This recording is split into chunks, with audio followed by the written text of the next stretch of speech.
네. 그런 얘기를 본격적으로 잠깐 좀 한번 해보겠습니다. 예, 좋습니다. 예. 다들 모르실 텐데요. 네. 법무부 장관을 고작 35일 했어. 거짓말. 진짜 3년 한 거 아니에요? 아니 진짜 35일 했는데 아직까지도 시끄러운 거야. 그 전에 뭐 하셨는데? 그 전에는 민정수석을 했어요. 아, 민정수석. 근데 민정수석 할 때는 솔직히 정권의 인기가 높았기 때문에 수석도 인기가 높았어요. 예, 예. 그리고 민정수석 되기 전에 학자로서 네. 굉장히 인기가 또 많았습니다. 이거는 뭐 팩트니까요. 아, 감사합니다. 예, 예, 예. 굉장히 그 신망받는 학자였고 네. 인기도 많았어요. 네. 그래서 뭐 정치권에서 끌어당기려는 그런 분위기도 굉장히 많았었죠. 네. 근데 계속해서 고사하다가 결국 문재인 정부의 민정수석으로 갔단 말이에요.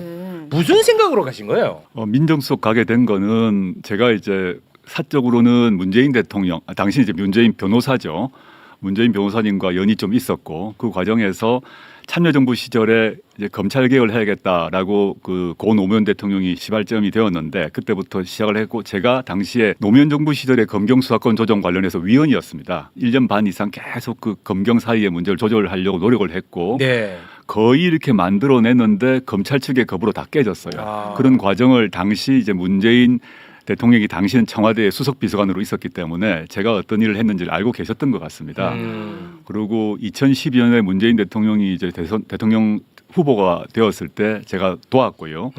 그래서 계속 호흡을 맞추다 보니까 대통령께서 이제 당선되고 나신 뒤에 같이 하자라고 하셨는데 저에게 이제 부과했던 임무는 검찰, 경찰, 국가정보원, 기무사 등등에 대한 국가권력기관 개혁을 제도를 좀 짜봐라. 제가 전공이 법과 제도다 보니까 네. 그거를 그 임무로 주셨고 이건 내가 자신이 있다. 네. 라고 생각해서 들어갔고 그래서 민정수석으로 있으면서 우리나라 그 일단 힘 있다는 그 국가권력기관 개혁을 추진했고 뭐 네. 상당 부분 성취를 했죠.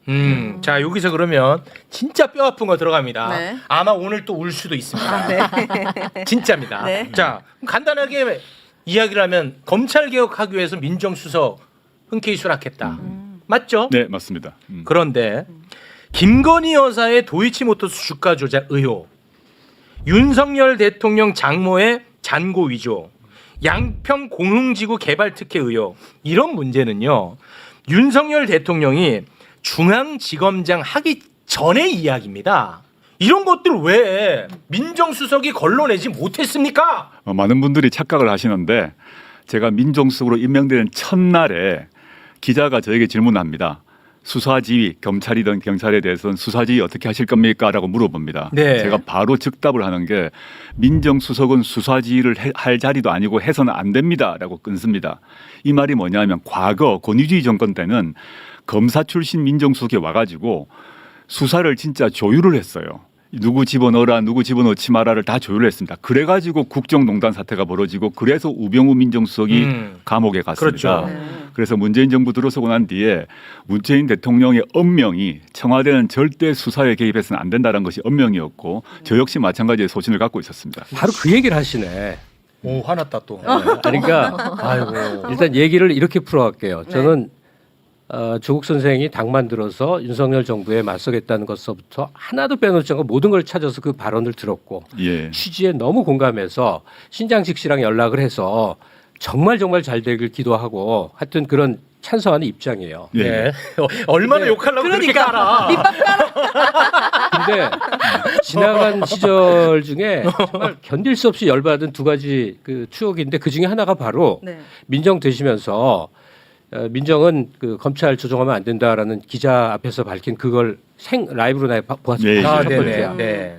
두 번째는 문재인 대통령이 주먹으로 치고 엎어컷을 친 검찰총장을 향해서 윤석열 총장도 문재인 정부의 총장입니다라는 말을 했을 때 네, 난 신년 기자에게. 완전히 마음 돌렸어. 아 왜요? 비겁함 때문에. 왜 그렇게 표현하시는 거죠? 그럼 제가 대신 해명을 좀 해야 될 것 같은데요. 해명 전에요. 네네. 그걸 짧게 두 가지로 네네. 얘기를 할게요. 일단 무서워. 청와대가 검찰 통솔하면 안 된다는 주장이 언제부터 시작됐냐면 노무현 대통령 때 시작됐고 그걸로 인해서 자기가 목숨을 잃은 일이에요. 그걸 봤잖아. 네. 만약에 청와대가 그런 식의 권력 컨트롤을 안 한다면 국정원은 국정원장의 뜻으로 하는 거고 검찰은 검찰총장의 뜻대로 군대는 합참의장 뜻대로 가는 누구도 뽑지 않은 선택된 사람이 자기 뜻대로 간다는 말인가? 음. 이런 생각을 하게 만드는데 실제로 그랬어. 네. 각급 기관장들이 물론 웬만하면 말을 따르겠죠. 근데 윤석열 씨처럼 중앙지검장서부터 말로 사기치면서 검찰 개혁을 할 것처럼 해서 딱 자리 잡은 다음에 총장 이후에는 말이 안 되는 생사람을 잡는 거야. 그 생사람의 대표가 조국 교수야. 네. 그거는 상식 있으면 다 알아. 딸의 그 입시 과정은 네, 멸문지하를 내가 당했죠. 100% 똑같은 과정을 거쳐서 똑같은 학교를 보내봤기 때문에 그 스펙 쌓기가 어떻게 이루어지는지를 나만큼 아는 사람도 드물 정도로 잘 알아. 네. 말이 안 되는 짓이 벌어져. 근데 왜 화가 났느냐? 네. 착한 소리만 해. 아. 네, 네.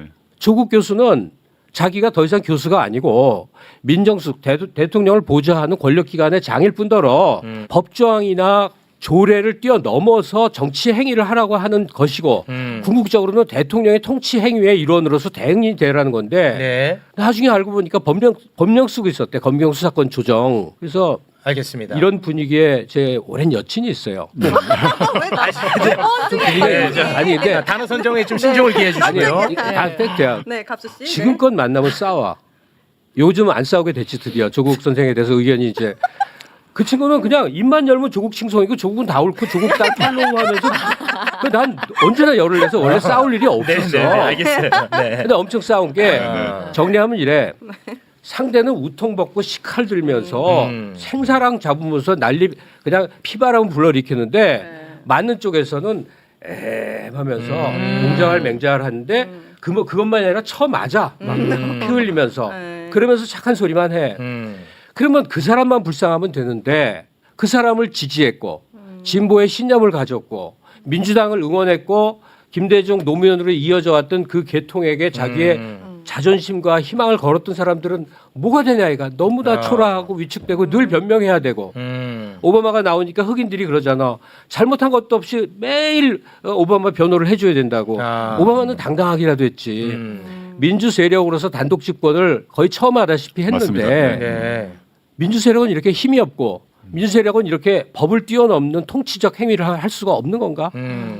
그 상징이 내가 보기에는 조국 장관이었어요. 네, 네. 착한 소리만 하는 것이 선이 아니다. 뭐 말씀 부탁드립니다. 말씀하신 그 어떤 취지 충분히 제가 심정 이해하고요. 저도 제 주변의 친구 지인들이 비슷한 얘기를 하면서 저보고도 왜 그랬냐 그러고 또 제가 모셨던 문재인 대통령에 대해서도 불만을 많이 표시하시거든요. 그래서 제가 약간의 항변을 하자면 아까 두 가지 이제 말씀하셨지 않습니까? 하나는 그 민정수석은 수사질을 하면 안 된다. 이 말은 다른 말이 뭐냐 하면 이제 문재인 대통령이 소신지시도 했는데 검찰에 대해서는 국민적 통제가 있어야 되지 않습니까? 네. 국민적 통제는 누가 해야 되는가에 있어서 법무부 장관이 해야 된다는 거였습니다. 그 다른 말은 민정수석은 대통령의 참모이고 법상으로 민정수석은 검찰총장의 상위기관 아닙니다. 근데 법상으로 검찰총장을 지휘할 수 있는 사람은 법무부 장관이기 때문에 법무부 장관을 해라. 란 취지였고 저는 그 과정에서 조율 작업을 하도록 임무를 부여받은 거고요. 네. 두 번째 이제 말씀하신 것 중에 많은 분들이 막 화를 내는 그 발언 중에 하나가 윤석열 검찰총장은 문재인 정부의 검찰총장이다라는 단어를 씁니다. 문재인 네. 대통령께서. 신년 기자회견인 네네. 겁니다. 네. 그 말에 대해서 윤석열 대통령에게 힘 실어줬다 이렇게 이해하시는 분도 많은데 네. 저는 그 문장 전체를 읽어보게 되면 그 말씀하시기 앞에는 검찰권의 오남용에 대한 강한 경고가 있고 그러면서 문재인 정부의 검찰총장이다 하거든요. 전 저의 방식으로는 제가 모셨던 분이기 때문에 이분의 말을 저식으로 해석하자면 문재인 정부의 검찰총장답게 행동하라라는 경고로 저는 읽었습니다. 저는 너 잘했다가 아니라 검찰권의 오남용을 얘기하고 이제 이 사람은 문재인 정부의 검찰총장인데 너 당신 왜 그러느냐라는 말을 돌려서 얘기한 것으로 저는 이해를 했고요. 근데 언론은 그렇게 받아들이진 네, 않았죠. 물론 이제 그분을 오래 모셨고 그 서로 대화를 했을 때 그분의 화법을 좀 알기 때문에 그렇게 이해를 했지만 네. 지금 선생님 말씀하신 것처럼 많은 분들은 이거 뭐냐라고 화를 내신 분들이 많았고요. 네. 그러니까 이것저것 떠나서 제가 몇 번 이제 이 문제에 대해서 대국민 사과도 제가 많이 했는데 이유를 막론하고 윤석열 검찰총장이 그때부터 뭐 이른바 유시민 장관의 말을 빌자면 연성 쿠데타를 일으켜서 지금까지 와서 집권을 하고 검찰공화국을 만드는 데 있어서 제가 그 단초를 제공했다는 점에서 이유불문하고 제가 사과를 여러 번 하고 있고요. 말씀하신 대로 제가 나이브했거나 순진했거나 그런 측면이 있었다고 생각을 합니다. 제가 지금 조 선생의 논박을 해서 네. 될 자리는 아니라고 생각을 해요. 네. 그런데도 앞으로 출마해서 선거를 하고 정치를 하셔야 되는데 그걸로 설명이 안 될 것 같아요. 네. 저는 그런데 이제 민정수석의 공적 지위가 어떻게 규정돼 있었고 법무장관이 뭘 해야 되고 그거 다 의미 없잖아요. 네네. 권력의 인너 서클이 필요한 일을 필요하게 하는 거 아닙니까? 그런데 총장이라고 잘 몰라서 이 사람이 그 멧돼지 같으니까 그 어려운 이 검경 수사권 조정을 이렇게 해칠 줄 알았는데 알고 봤더니 반기 들고 나오고 대통령도 치받는다. 이거 쫓아냈어야 되거든. 아마 김건희 딕해갖고 주가 조정 몇 개만 터뜨렸어도 내보낼 수 있었겠지. 임기제니까 파면은 못 시켜도 언론이 있고 뭐 여러 방법이 있었겠지. 네. 그런데 다들 자기 보신, 자기 손에 똥 안 묻히려고 하는 분위기가 전체적으로 있어서 네. 절차. 노무현 대통령도 옛날에 착각했지. 아무리 나쁜 놈이 들어와도 시스템을 잘 만들어 놓으면 그 시스템에서 꼼짝 못한다. 시스템을 마구 흐트리는 짓을 지금 하고 있는 걸 보고 있잖아요. 네. 저는 넓은 의미에서 하나하나 이렇게 세밀하게 설명드릴 게 아니라 넓은 의미에서 네. 저를 포함해서 네. 문재인 정부의 정치력이 약했다고 생각합니다. 네. 그리고 앞으로 다음 정부는 민주정부가 들어선다면 법적으로 맞다 안 맞다가 아니라 지금 말씀하신 그런 걸 다 포함해서 정치적 능력의 문제라고 생각을 하고 네. 그 점에 있어서 보완해야 된다고 생각하고요. 차세계 대통령을 하시려면 아이고, 그런 얘기 하지 마요. 그런 얘기 하지 마요. 불편해요. 한 나라를 맡으려면 네. 피눈물 나는 시기를 거친 사람이래야 자격이 있다고 네, 생각해요. 네. 네. 알겠습니다. 네. 그 피눈 내가 나는 과정이 없었으면 정치 안 하셨을 겁니까? 안 했을 것 안 같습니다. 했지. 아. 세상의 리더 중에 최고로 존경하는 사람이 호치민인데 그 사람의 인생을 보면 그렇거든. 네. 우리나라 DJ는 더 했어. 네. 노 대통령도 그랬는데 조국 선생은 약간은 학처럼 이런 사람이었다가 지난 5년은 사람이 겪을 수 있는 벼랑의 끝까지 내려갔다고. 그거는 맞죠. 네. 그렇게 단련돼서 왔다면 네. 국가 중대사를 한번 책임질 만큼의 네, 네. 훈련이 됐다 이렇게 알겠습니다. 본다고. 네. 지금 생각보다 너무 좀 긴장감 넘치는 시간이 이어지고 있어서 인간적 부분 제가 하나 좀 여쭤볼게요.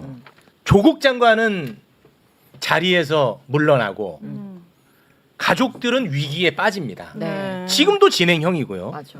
그런데 나에게 칼을 겨누었던 윤석열 총장은 문재인 정부 검찰 수장으로서 승승장구해 나갑니다. 그거를 지켜봤을 거 아닙니까? 예. 인간적 소외가 궁금해요. 2019년, 2020년 그 시기에 대한 말씀이신가요? 그렇습니다. 이게 너무 드라마틱하게 대비가 되잖아. 저는 뭐 사람들이 보통 언론에서 얘기하는 이제 멸문지화의 경험을 했고요. 네. 저희 전 식구를 보면 약 한 100군데 정도 압수수색을 당한 것 같고 저희 딸 같은 경우는 그 딸의 인턴 증명서 내용이 정확한지를 따지기 위해서 저희 딸의 일기장, 중학교 때 일기장, 고등학교 때 일기장, 그 다음에 뭐 저희 딸의 모든 체크카드 기록, 신용카드 기록을 확인해서 증명서에 적히는 그 날짜에 저희 딸이 그때 다른 데 있을 수 있잖아요. 그날 있다 없다를 확인하고 조사하고 난 뒤에 증명서에는 뭐 숫자는 정확하지 않지만 증명서에는 예컨대 15시간 적혀 있는데 다 조사를 해보니까 10시간이었다. 따라서 허위다. 네. 따라서 뭐 업무방해다. 입학 취소다. 이렇게 갔단 말입니다. 그래서 저는 그 검찰의 그런 압수수색을 통해서 확인된 시간은 정확했던 것 같아요. 저는 잘 몰랐습니다만은. 네. 그래서 그에 대한 책임을 질 것인데 근데 그런 과정을 겪으면서 저는 어떤 다른 측면을 보게 되었냐면 윤석열 검찰총장이 조국에 대한 멸문지화 수사를 함과 동시에 이제 검찰총장으로 승승장구하고 네. 대권 후보가 되고 대통령이 와, 되었는데 어땠을까? 그러니까. 와. 그랬는데 이런 게 있었어요. 제가 수사를 받아서 억울하다는 감정 말고 그 당시 동시에 어떤 게 튀어나왔나 하면 김건희 씨의 각종 학력 그 경력 그랬었죠. 위조 문제 네, 사과까지 했죠. 이런 문제에 대한 수사는 진행되지 않았습니다. 네. 윤석열 대통령과 관련해서 지금 그 뒤로는 그 윤석열 대통령의 측근 또는 윤석열 대통령 자신의 각종 범죄 혐의는 일체 수사가 안 네. 이루어졌습니다. 저 개인과 저의 가족이 고통받는 것에 대한 감정을 드러내는 것 좀 그런 것 같이 같고 아, 그래요? 이제 그 당시에 많은 수구 보수 언론들이 저를 가지고 뭐 내로남불 이런 얘기를 많이 했어요. 맞습니다. 네. 근데 저 그 과정에서 그의 내로남불에 대한 비판은 충분히 받아들이고 제가 반성을 할 것인데 윤석열, 김건희, 한동훈에 관련된 각종 범죄 또는 비리 혐의 같은 경우는 보도도 다르고 네. 수사 자체는 이루어지지 않았습니다. 윤로람불, 김로람불, 뭐 한로람불이라고 할 만한 현상에 대해서는 저로서는 사실은 뱃속 깊이에서 분노가 치밀고요. 한동훈 장관의 따님 경우에 있어서는 열 몇 가지 의혹이 있었는데 분노가 많다는 얘기를 계속 네. 하시는 겁니다. 네. 영문 논문 같은 경우는 케냐 사람이 내가 대필로 썼다라고 스스로 인터뷰했습니다. 네. 그다음에 각종 고등학생이 세계적인 저널에 투고를 해서 수록이 되는데 표절인 게 다 확인되었습니다. 그 인턴 기록도 뭐 몇백 시간인데 그게 맞지 않다는 게 언론 보도가 났습니다. 그런데 다 무혐의 처분됐습니다. 다 무혐의 처분났어요. 경찰 단위에서. 그 저는 그 저에 대한 또는 저희 가족에 대해서 엄밀하게 수사를 하는 것에 대해서 뭐 불공평하다 말을 하지 않겠습니다. 그 대신 조국과 조국 가족에 대한 수사를 한 만큼 윤석열, 김건희, 한동훈 그리고 그 가족에 대한 수사를 해야 된다고 네. 생각하고 네. 그것이 공정이라 생각합니다. 아니 근데 말씀 중에 나의 가족, 나의 자녀들의 비리를 캐는 것을 승복은 하나 니네도 그렇게 해달라는데 그걸 승복할 수 있어요? 난 나름 승복 못할 것 같아. 한국의 법 체계가 있는데 저들이 이 법이란 것들을 진의 이익과 진의 욕망에 의해서 자의적으로 마음대로 행사하는 이 짓거리를 하는 한 네. 나는 동의 못하겠다. 난 더구나 법학자야. 라고 맞설 수는 없었을까? 그렇게 말할 수는 있겠습니다만은 제가 당시 법무부 장관 후보 그리고 그 뒤로 법무부 장관이었지 않습니까? 한나라의 국무위원이었는데 여하튼 간에 검찰이 절차에 따라 압수수색을 들어오고 수사를 하는데 이 법을 지키지 않겠다 못 받겠다라는 말은 할 수가 없었고 저는 앞으로도 하지 않으려고 합니다. 네네. 네. 무슨 말씀인지 뭐 충분히 알 것 같습니다. 제가 이것도 궁금하더라고요. 네네. 왜 윤석열의 검찰은 조국에게 칼을 겨눴을까? 그래서 제가 보기를 좀 준비를 해봤는데 사진 선답니까? 네. 나 이거 궁금하지 않아? 너무 궁금하죠. 왜 윤석열의 검찰은 조국에게 칼을 겨눴을까? 1번. 1번. 조국 장관에게 단지 법적으로 문제가 있어 보여서 수사를 한 것뿐이다. 공식 입장 있죠. 2번. 네. 조국 장관은 검찰 개혁을 과하게 할 것 같은 인물로 보였기 때문이다. 3번. 차기 대권을 두고 윤석열 총장과 경쟁할 수 있는 사람으로 보였기 때문이다. 4번. 민정수석 때 윤석열 검사에게 갑질을 했기 때문이다. 몇 번입니까? 나 이거 진짜 궁금해. 객관식 중에 하나를 꼽을 수는 없을 것 같고요. 제가 주관식으로 답을 해도 됩니까? 아, 여기에 답이 없나요? 답이 없습니까? 그게 다 섞여 있어가지고. 섞여 있습니까? 1, 2, 3, 4 단가 보다. 예.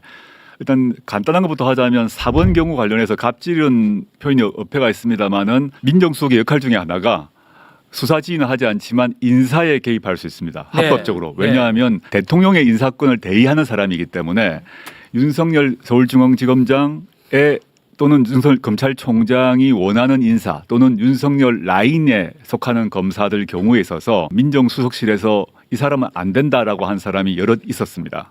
제가 근무하는 동안 그러니까 법무부 장관님이 인사 제청을 하는데 저희가 인사검증 권한이 있습니다. 그렇죠. 그래서 최강욱 당시에 이제 공직기관 비서관도 있었고 했는데 네. 여러 사람이 추천되어 왔을 거 아닙니까? 네네네. 근데 저희가 이 사람은 안 된다라고 돌려보낸 사람이 여럿이 있었고 네. 뭐그 사람들을 좀 불쾌했겠죠. 그걸 갑질이라고 할지는 모르겠습니다만 합법적 권한 행사였고 3번 질문 같은 경우는 이제 에피소드 같은데 저도 깜짝 놀랐는데 당시에 제 기억에 JTBC 봉지욱 기자가 취재했던 걸 보고 제가 깜짝 놀랐습니다. 뭐였죠? 이분이 당시에 이제 아주 유명한 그 영리학자, 역술인이 아닙니다. 영리학자한테 인터뷰를 하러 갔는데 이분이 이제 그 윤석열, 김건희 씨가 자기한테 찾아와서 서로 뭐 사주팔자도 보고 했다고 스스로 얘기하고 같이 찍은 사진도 공개가 되었는데 네. 그때 김건희 씨가 이 영리학자와 통화를 하면서 우리 남편은 어떻게 되나 이렇게 물어보는데 수화기 건너편에서 윤석열 총장이 김건희 씨에게 말하기를 그 소리가 다 들렸다고 얘기합니다. 조국이 대통령 된지 물어봐 했다는 겁니다. 야, 이거 다 들어가 있네. 네. 그걸 듣고 영리학자가 깜짝 놀라서 왜 이런 질문을 하지라는 것을 봉지욱 기자가 보도한 게 있으니까 한번 보시면 되고 네. 그리고 그게 연결돼서 최근에 이제 최강국 비서관이 방송에서 얘기를 해버렸는데 제가 민정수석이 있을 때 좀 코미디 같은 얘기인데 윤석열 총장이 청와대에 있는 사람 몇몇 사람에게 조국 수석을 한국의 케네디로 만들어야겠다. 그랬으면 좋겠습니다. 대통령 되셨으면 좋겠다는 말을 막 한 겁니다. 누가요? 윤석열 총장이? 서울중앙지검장이 그 말 대통령실 직원들한테 비서관한테 뭐 실명을 제가 밝힐 수는 없고 그 말 듣고 그 비서관이 저희 이제 보고 체계에서 가지고 왔어요. 우리 모두 웃었어요. 이 사람이 무슨 얘기 하나. 저는 그걸 진심이라고 생각하지 않고요. 네. 이분이 왜 저런 얘기를 청와대 사람에게 할까를 생각해 보면 뭐예요? 해석이 안 되는데? 추측이 가능하죠. 뭐죠? 검찰 인사권과 관련해서 제가 이제 병목을 딱 쥐고 있거든요. 그래서 저에게 호의적 메시지를 보내려고 계속 했던 것 같습니다. 총장을 염두에 두고 그건 모르죠. 아 왜냐면 물어봤으니까. 총장은 인사검증 한 번 더 할 거 아닙니까? 제가 하죠. 그러니까 총장 되기 전에. 그러니까 되기 전에 예. 그 얘기를 뭐 저만이 아니라 여러 사람이 최근 많이 들었고, 근데 제가 이제 비서관들 회의에서 정말 웃긴다 얘기하고 웃고 말았어요. 그런 일이 하나 있었고요. 오. 그다음에 더 중요한 건 전 2번이라 생각합니다. 2번이 이번? 실제 야 내가 보기 잘 만들었네. 기막히게. 그러니까 3번, 4번 에피소드고 네네. 2번이 중요한데 검찰개혁. 제가 민정수석 재직 시절은 문재인 정부 전반기 아닙니까? 네. 전반기 때는 민주당이 지금같이 170석이 아니었고 네. 과반수 이하의 소수 정당이었습니다. 그렇습니다. 그래서 검찰 권한 관련해서 수사와 기소 분리를 할 수가 없었어요. 왜냐하면 국민의힘이 동의를 절대 안 하니까. 네네네. 그래서 제가 근무했던 전반기는 검찰 경찰 수사권 조정을 할 수밖에 없었어요. 그 조정이 합의되었습니다. 그래서 근데 법무부 장관으로 제가 지명되면서 제가 맡았던 역할은 또 대통령께서 부여했던 역할은 2단계 검찰 개혁인데 그게 뭐냐면 검찰과 경찰 사이의 수사권을 조정하는 것에서 그치지 말고 당신이 장관이 되어서 검찰과 경찰 사이의 수사와 기소를 분리하라라는 게 대통령의 저한테 부여한 임무였어요. 네. 그건 뭐 청와대 안팎이 다 알고 있는 겁니다. 네. 제가 또 공언한 거기도 하고 1단계는 조정한다, 2단계는 분리다라는 것이 저희의 국정 과제였고, 근데 장관으로 이제 가게 되면 완전 다른 게 아까 김성님 질문과 관련이 있습니다만은 민정수석은 검찰에 대한 인사권이 없습니다. 네. 근데 장관은 인사재청권이 완전히 쥐고 있습니다. 그래서 대통령께서 이제 장관 가서 직접 수사 문제도 일반적 지휘하고 인사권도 직접 행사를 하라. 그걸 지렛대로 수사 기소 분리를 하라라고 들어갔습니다. 수사 기소 분리를 하고 들어가자마자 이제 이걸 너무너무 싫어하는 거죠. 아 윤석열 총장이 수사권 조정도 격렬한 반대가 있었습니다, 사실은. 근데 수사 기소 분리를 한다는 거는 검찰이 수사권을 뺏기는 거예요. 네. 뺏겨서 중대범죄수사청이라는 이런 독립기관을 만드는, 지난 대선 직전에 여야가 합의했던 게 중대범죄수사청인데, 즉 한국식 FBI를 따로 만들어서 검찰은 기소만 하게 하고 즉 기소청이 되는 겁니다. 검찰청이 아니라 기소청이 되고 수사권은 중대범죄수사청으로 옮겨버리는 거니까 막강한 권력이 없어지는 거였어요. 네. 그래서 조국이 법무부 장관 후보로 간다고 하는 순간 검찰에서는 이거 이제 큰일 났다라고 생각했던 것 같고요. 네. 그래서 최근에 이제 김의겸 의원이 발간한 책이 있는데, 김의겸의 단심이란 책을 보시면 저도 보고 사실 깜짝 놀랐는데, 김의겸 의원이 2019년 그 시기에 고위 검사장을 만났는데 조국이 장관 후보로 온다 그러니까 그 검찰의 반응이 어땠는가에 대한 묘사가 있고, 또한 동시에 검찰청 내부에 아마 통상 말하는 손준성 검사장이 있었던 그 범정이었을 것 같은데 조국의 사모펀드 관련해서 몇백 페이지짜리 보고서가 이미 준비되어 있었다는 겁니다. 사모펀드는 참고로 다 사라졌습니다. 네, 근데 보시면 제가 장관 후보로 임명되자마자 지금 국민의힘의 비대위원으로 있는 김경률이라는 사람이 나타나서 자기가 밤새도록 연구를 해봤더니 맞습니다. 조국이 권력형 비리를 저질러 가지고 사모펀드로 떼돈을 벌었다. 몇십억을 빼돌렸다고 기자회견을 합니다. 네. 그걸 받아서 도하의 모든 언론들이 다 때립니다. 맞습니다. 그때 저는 이제 거의 반쯤 목이 날라갔습니다. 맞습니다. 네. 근데 실제 물론 기소 자체가 아예 안 됐죠. 네, 다 사라졌어요. 근데 그 당시는 사모펀드로 조국이 떼돈을 벌었고 전국의 신호등 전멸기 사업도 제가 했고 네. 서울 지하철에 있는 또 무슨 사업도 제가 해서 먹었다고 네. 신문이 다 났어요. 그게 다 권력형 비리라는 예, 거거든요. 예. 네. 그거를 지금 김경률이라는 사람이 얘기했고, 학교폭력 피해자 옹호하다가 출석 안 해서 패소를 만들었던 권경의 변호사도 네. 똑같은 주장을 했습니다. 네네. 본인들이 연구를 해봤는데 다 사라졌어. 조국이 사모펀드로 다 돈을 모았다는 거예요. 저 그 당시엔 제가 너무 기가 막혀서 이게 도대체 어디서 무슨 말인지를 몰랐어요. 그 당시에는 이 두 분이 무슨 얘기를 하는 거지 했는데 김의겸 의원의 책을 보니까 너무 이해가 됐습니다. 이미 제가 민정수석 시절에 만들어준 거죠. 법무부 장관 후보 때가 아니라 김의겸 의원의 책에 따르게 되면 그때 취재에 응했던 검사장 말이 사모펀드가 있는데 그 사모펀드가 조국 거라는 보고서가 몇백 페이지짜리가 있었고, 기묘하게 제가 법무부 장관 후보가 되자마자 권경의 김경률 이런 사람이 나타나서 사모펀드가 조국 거라고 했다는 거죠. 저는 그 두 사람이 어디서 정보를 얻었을까? 저는 의심할 수밖에 없다고 생각하고. 그만큼 위협적인 존재였다는 거네, 이분이. 그러니까 검찰 개혁에 대한 네. 반발을 의심하는 건데 그러면 자연스럽게 또 질문이 생길 수밖에 예, 없습니다. 문재인 정부는 검찰 개혁을 추진하려는 정부였습니다. 예. 그런데 대놓고 검찰 개혁에 반발하는 모양새로 나타나고 있습니다. 그럴 때 왜 그게 좀 깔끔하게 교통 정리가 안 되었을까요? 저는 이렇게 생각하는데요. 이유불문하고 사모펀드는 엉터리인 게 확인됐습니다. 다 날라갔으니까 그 얘기는 그만하시고요. 그러니까 예. 이제 방향이 바뀌어서 저희 딸내미 생활기록부가 갑자기 불법적으로 공개됩니다. 네. 그 불법적으로 주모 의원이 공개를 했는데 유출자는 발견 못해서 기소가 안 됩니다. 여하튼 이제 방향이 갑자기 틀면서 입시 비리로 전환이 되죠. 그래서 저는 그에 대해서 수사받는 사람이 되어버립니다. 제가. 네, 맞아요. 그러니까 언론에서는 여하튼 법무부 장관 후보 또는 법무부 장관이지만 수사받는 사람이 되면서 발언권이 약해져 버립니다. 맞습니다. 그렇죠? 어떤 말을 해도 일단 사모펀드 비리범이란 것이 낙인이 찍히니까 맞습니다. 당장 저와 친한 친구들도 다 의심을 했어요. 조국이 네가 이럴 줄 몰랐다. 네.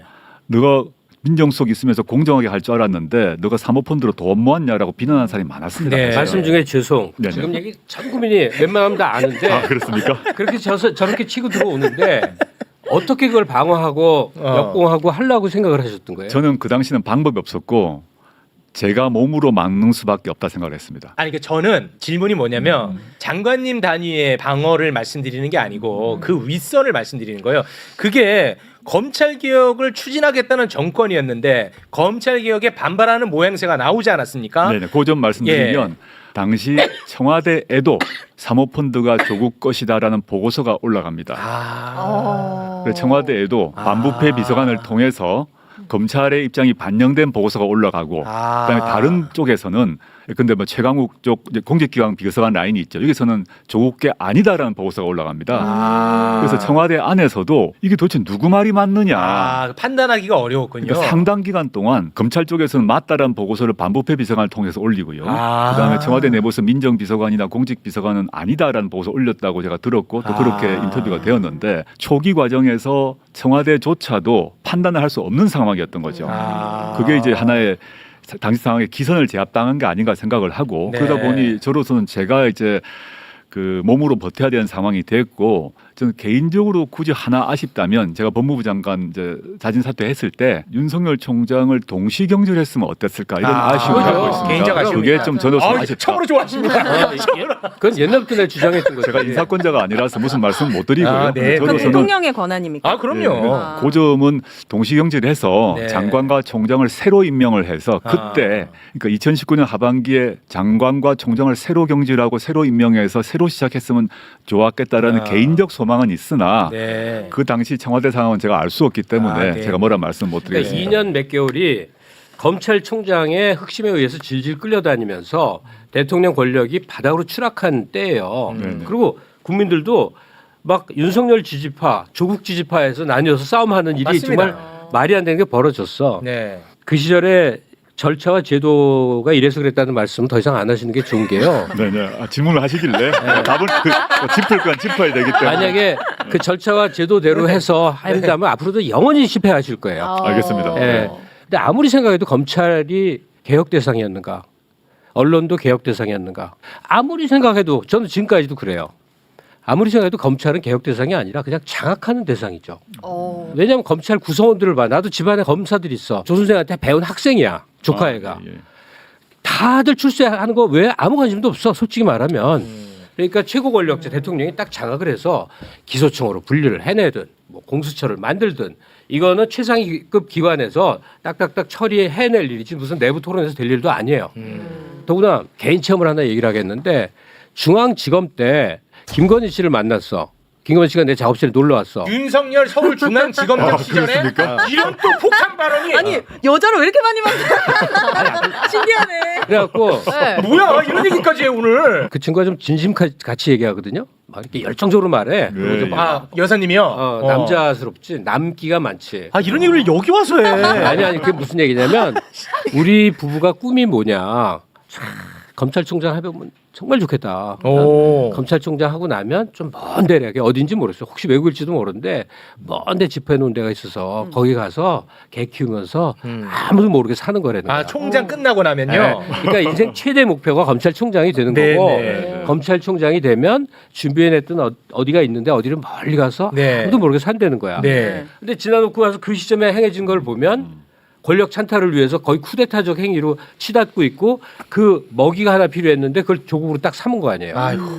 그러니까 이 아이러니인데 요는 법리의 규정, 지위의 뭐 역할 구분 이런 것들을 다 뛰어넘어 버린 저쪽이 있는데 이쪽은 그 규정대로 하려고 그러니 판판이 깨지더라. 네. 그거예요. 네. 제가 김건희 씨보다 정치력이 훨씬 떨어졌던 것 같습니다. 그건 반성하겠습니다. 그건 맞아요. 그건 반성하겠습니다. 정치력이 아주 아, 뛰어난. 지금 약간 빈정상에서 이렇게 말씀하시는 거 아니죠? 아니요, 좀 맞는 말씀을 맞는 생각하고요. 말씀이에요? 좀 김건희 씨가 당시부터 아주 탁월한 정치력을 가지고 움직였을 것이라고 추측하고요. 그에 비해서 저나 문재인 대통령님이나 김건희 씨보다 정치력이 모자랐던 것 같습니다. 뭐 그렇게까지 말씀하세요? 그러면 앞으로 이제 정치를 하셔야 되는데 윤석열, 키우겠습니다. 김건희 여사를 뛰어넘는 뭔가가 있어야 될 거 아니에요? 키우겠대. 너까지 가지 마. 이제서 키운다고? 야 울겠어. 근데 그런 아무리 탁월한 정치력을 갖고 있었던 또 본능적이든 뭐 선천적이든 후천적이든 김건희 씨도 이제 점점 그 실력이나 또 본성이 드러나고 있다 생각이 들고 네. 그 당시에는 국민적 검증을 받지 못한 상태에서 자신의 사적 인맥을 통해서 정치력을 발휘하고 네트워크를 만드신 것 같습니다. 근데 국민적으로 이제 검증 통제를 이미 받기 시작했지 않습니까? 네. 그래서 이제 윤석열, 김건희 그 두 분의 정치력 또는 뭐 그걸 좋은 말로 하면 정치력일 것이고 나쁜 말로 하게 되면 그게 뭐 정치 술수일지 모르겠으나 네. 더 이상 통하지 않을 것이라고 보고요. 더 이상 국민들이 용납하지 않을 거라고 봅니다. 네. 네. 그러니까 좋은 표현을 쓰자면 윤석열 검사의 선의를 너무 믿었나 보군요. 선의를 믿은 적은 없고요. 아 그거는 네. 진짜 한 번도 이게 뭐 없습니까? 선의를 믿은 적 없고 제가 그분과 사적으로 뭐 알지 못하기 때문에 네. 그래도 이제 여러 가지 청와대에서 검증 체제가 있습니다. 그 한 명이 하는 것도 아니고 여러 공식적으로 검증을 하고 그 앞에 그 기록들이 나중에 사실 10년 후에 다 공개될 수도 있는데 공개적으로 공식적으로 검증을 하는데 윤석열 당시 서울지검장이 명시적으로 약속을 하거든요. 검찰개혁 분명히 자기가 하겠다라고 네네. 하고 수사 기소 분리 반드시 하겠다 그러고 그 약속을 네, 믿으셨군요. 공수처도 반드시 제가 그 동의한다 그러고 네. 그 문재인 정부가 추구하는 것을 자기가 다 하겠다라고 여러 번 반복해서 검증 라인 모두에게 그렇게 얘기를 합니다. 네, 네. 물론 저희가 관심법, 궁예의 관심법을 갖고 있지 않은 한 이 사람의 속마음을 알 수가 없는 거죠. 네. 그럼 기록상으로 보면 다른 어떤 후보보다 개혁적인 사람이었어요. 근데 물론 말로는. 적어도 네. 말로는 네, 네. 그리고 뭐 아시겠지만 당시에는 국민적 인기가 높았습니다. 맞습니다. 그러다 보니까 저를 포함해서 많은 사람들이 그에 대해서 판단을 잘못했다 생각하고요. 근데 그 점은 저 역시 저는 뭐 누가 잘못이다 누구 잘못이다 이런 공방이 좀 있던데 그런 얘기를 하지 않으려고 하고 네. 이제 포괄적으로 민정수석 비서관으로 제가 책임지다는 얘기를 계속 반복하고 네. 있습니다. 알겠습니다. 이 문제를 세밀하게 따져서 누가 그랬어 아 지금 누가 그럴 때 그랬어 아닙니다. 이렇게 해서는 안 된다고 네, 생각합니다. 지금 그럴 때 아닙니다. 제가 네. 그냥 포괄적 책임진다라고 네. 얘기를 계속 지금 반복해서 하고 있습니다. 좀 전에 김경률 회계사 그리고 권경희 변호사 얘기가 나왔으니까 이것도 좀 궁금한데 소위 조국 사태가 터졌을 때 소위 진보 지식인들의 비판이 굉장히 거셌지 않습니까? 예. 그렇게 표현하면 조금 이게 표현이 모순이 되고 네. 진보에 속해 있었으나 네. 저쪽으로 넘어가고 싶은 열망을 가졌던 사람들이 조국을 계기로 해서 커밍아웃을 한 일이죠. 하나의 명분이 필요했던 거고 그게 네. 조국 장관이었다 이렇게 뭐, 보시는 거군요. 그게 돼요. 네, 아무튼 네. 그때 마음이 어땠을지도 좀 궁금하거든요, 제가. 저는 그런 마음이 들었는데 김경률 씨는 참여연대 소속이다라는 걸로 계속 이제 부각이 됐고요. 맞습니다. 네. 권경혜 변호사는 이제 민변 출신이다라는 게 부각됩니다. 네. 그 두 분이 계속 언론 인터뷰를 합니다. 거기 진중권. 네, 진중권은 또 정의당 당원이었고요. 그렇죠. 그러다 보니까 앞에 붙는 수식어가 진보적 정당 또는 단체였거든요. 네. 그러다 보니 넓은 의미에서 진보 유권자층 국민들 같은 경우 아니 정의당에서 참여연대에서 민변 사람들이 저렇게 하니까 믿어야지. 그렇지. 조국이가 권력형 비리를 했겠지라고 네. 실제 생각을 했고 네. 또 제 가까운 분들이 그렇게 또 묻기도 했어요. 네. 그게 저는 많이 이제 가슴 아프더군요. 가슴 아팠고 아. 그 뒤로 권경혜 변호사의 그 뒷모습 또는 김경률 씨의 변신 모습을 보니까 우리 스님 말씀하셨던 것처럼 이 사람들이 그 당시에 왜 그랬을까라는 생각을 역으로 추론해 보면 짐작이 가능합니다. 언론에 대해서는 어떤 생각을 가지셨는지 궁금합니다. 언론이 진짜 이거 뭐 기사량으로 보면 이게 말할 수가 없지 않습니까? 전 언론이 공직 후보자, 고위공직자 후보자 또는 현직에 있는 법무부 장관에 대해서 비판적 기사를 쓰고 조롱하는 것은 허용해야 된다 생각하고 저도 감수했고요. 사실은 그 기간 동안 새벽부터 심야까지 저희 집이 완전히 포위되어 있었습니다. 그래서 어딜 가든 간에 저만이 아니라 저희 애들이 학교를 가건 어딜 가든 다 따라붙어서 뭐 어디서 밥을 먹었니까지 보도되는 상황이었는데 다 좋다 이겁니다.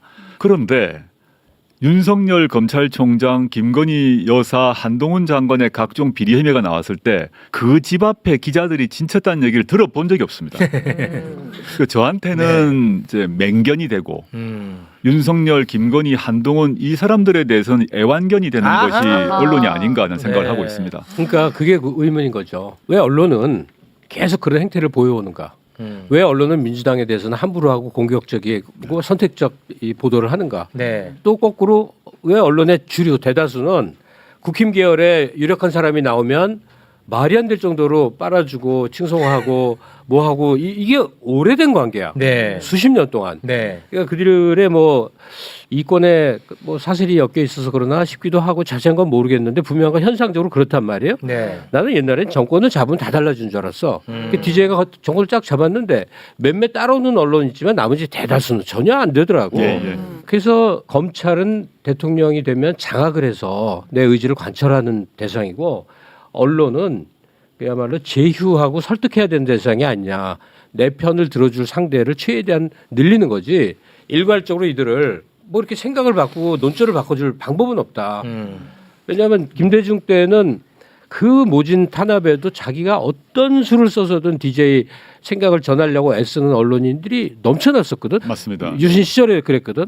그러니까 언론하고는 그야말로 뜻이 통할 수 있는 그 자원을 자꾸 확보해 나가는 게 했어야 할 일 아닌가. 네. 알겠습니다. 요 얘기만 하고 조국 신당 이야기로 넘어갈 텐데요. 예, 예. 조국이라는 인물을 방송에서 다룬다는 게 굉장히 조심스럽고 어렵습니다. 네. 왜냐? 각자 다 너무나도 확고한 생각을 갖고 있어. 크게 시각이 두 가지로 나뉘어져 있지 않습니까? 검찰의 무도하고 잔인한 수사에 조국 일가족이 멸문지화 당했다라고 생각하는 한 부류. 그리고 소위 내로남불. 그러니까 기득권층에 대한 비판을 조국 장관이 그렇게 과거부터 해오더니 자신의 가족은 교육 특권을 누리고 살았다. 아, 이런 위선이 너무 싫다. 이게 딱 나눠져 있단 말이에요. 이걸 어떻게 봐야 되냐. 지금 뭐 이런저런 얘기 많이 했잖아요. 난 여기에서 한 발자국도 못 나간다고 봅니다. 아직까지도. 제 말에 동의하지 않습니까? 네, 동의합니다. 예. 이거 어떻게 해결해야 돼요? 저건 권력 획득을 위해서 억지 부린 거니까 조항 하나하나를 법리적으로 얘기할 필요가 없다고 생각이 들어요. 입시 과정에서 누구나 이제 생기부에다가 일정 정도의 스펙을 마련을 해야 되거든. 그걸 다 범죄로 만든 거야. 네. 그러면 윤이라는 검사가 등장하기 이전과 이후에 가장 큰 불행은 뭐냐면 한국에 죄와 벌의 관념이 사라져버린 거야. 옛날엔 검사나 경찰이 뭘 조사하면 아무리 그래도 무슨 죄라도 있겠지 이렇게 생각하는 게 일반적인데 지금 윤이 등장한 이후는 잘못 보였나 보다. 저것들이 뭐 해먹을 게 있나 보다. 네. 다 이 각도로 생각이 됐어요. 그 대표적인 게 조국이야. 네. 정치 목적을 위해서 조국이라는 사람의 온 가족을 저렇게 도륙을 내서 네. 있지도 않은 거를 마음껏 부풀릴 수 있구나. 이거는 내 개인의 의견이 아니에요. 보편적 의견이라고. 아 근데 지금 조국에 대한 시선이 당시 조국에 대한 시선과 달라진 게 있을까요? 이렇게 말씀드리고 싶습니다. 왜 자식들에게 당시 존재했던 평균적 학부모들이 자식들에 제공할 수 있었던 기회보다 더 많은 기회를 줬느냐라는 비난이 있을 수 있고 또 저희 자식들의 인턴 증명서의 기록 등이 정확하지 않다, 과장되어 있다라는 점 비판 다 받아들이고요. 그 결과 저희 딸내미는 학위 반납을 했고요. 의사 면허도 반납을 했습니다. 네. 저희 아들도 석사학위 반납을 했습니다. 다 감수합니다. 그거에 대해서 전 변명을 하지 않겠습니다. 네네네. 제가 말하고 싶은 것은 뭐냐면 한동훈 장관을 포함해서 윤석열 대통령이 임명했던 또는 지명했던 장관 또는 장관 후보자들이 인사청문회에서 그 자제분들의 인턴 증명서 등등이 다 거론이 됐습니다. 네. 예를 들어서 보건복지부 장관 하다가 사퇴했던 윤석열 대통령의 뭐 술친구라고 얘기하는 경북대 모 교수님 같은 경우 그 자제분이 모두 의대 편입을 합니다. 네. 인턴 그 기록이 또 문제가 됩니다. 그렇게 낙마했죠. 낭만했죠. 낭만했으나 수사는 전혀 이루어지지 않습니다. 저는 다 감수한다. 그리고 저희 자식들은 다 학위 면허 다 반납했다를 하고 그 점에 있어서 저희가 성찰하고 있는데 이런 기준으로 윤석열 정부의 장관의 자식들의 인턴 증명서 생활기록부를 다 공개하고 네. 윤석열 정부의 장관 후보의 자식들의 그걸 다 공개하자는 겁니다. 네. 저희 때는 다 공개했어요. 네. 저는 다 공개했어요. 네. 생기부 공개하라고 그래서 강제로 공개가 됐어요. 그럼 왜 윤석열 정권의 장관 후보 및 장관들 자식의 생기부는 공개가 되지 않는지 그게 일단 궁금해요. 네. 그래서 그 자식들이 모두 인턴을 정확히 했는지를 따져야죠. 네. 언론도 검찰도 경찰도. 근데 윤석열 정부 들어서는 그걸 했다는 얘기를 들어본 적이 없습니다. 너무너무 드라마틱하게도 조국 법무부 장관 때 일어난 일, 그리고 한동훈 법무부 장관의 자녀 입시 비리 의혹이 있었잖아요. 네네. 진짜 드라마틱한 일이란 말이야. 근데 그거를 다 경찰 단위에서 무혐의 처분하는 거 우리는 다 지켜봤단 말이에요. 근데 언론이 어떤 비판도 하지 않잖아요. 근데 언론도 비판하지 않고 그때 조국에게 분노했던 사람들도 그렇게 또 분노가 끌어오르는 것 같지도 않아요. 그 당시 뭐 대학생들도 데모를 많이 했지 않습니까? 예. 저걸 충분히 감수해야 되는데 참 희한해. 한동훈 장관의 자녀 또는 그 보건복지부 장관의 후보의 자녀 등등이 다 나왔을 때 어느 대학에서도 시위를 하지 않더군요.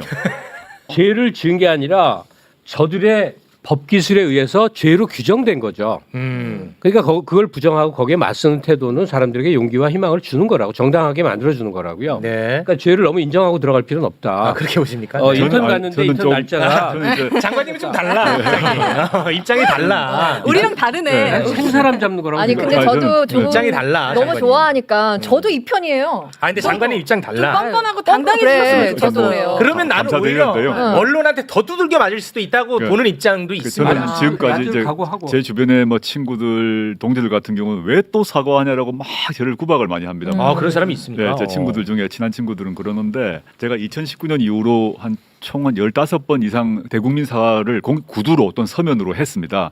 그러니까 할 때마다 사람들이 막 저한테 화를 내요, 제 친구들은. 아 그만하라고. 근데 제 입장은 고위공직자로서 그런 사과는 계속 해야 된다는 입장이고 네. 앞으로도 사과 요구가 들어오면 또 할 생각이고요. 네. 그래서 또 모 신문에서 한겨레 신문도 그랬던 것 같은데 사과 또 하라 하더라고요. 그래서 또 했어요. 네. 그래서 근데 계속 할 생각입니다. 대신 윤석열 정권의 고위공직자들도 똑같이 해라. 난 말만 하고 싶은 것입니다. 네, 네. 안 하잖아요. 그렇게 똑같이. 말씀하시면서 기대는 안 되죠. 그러니까 똑같이 무슨 시작도 안 하는데. 저는 정권이 바뀌면 네. 공소시효가 남아 있거나 하게 되면 다시 좀 벌 필요가 있지 않나 생각을 하고 네. 있습니다.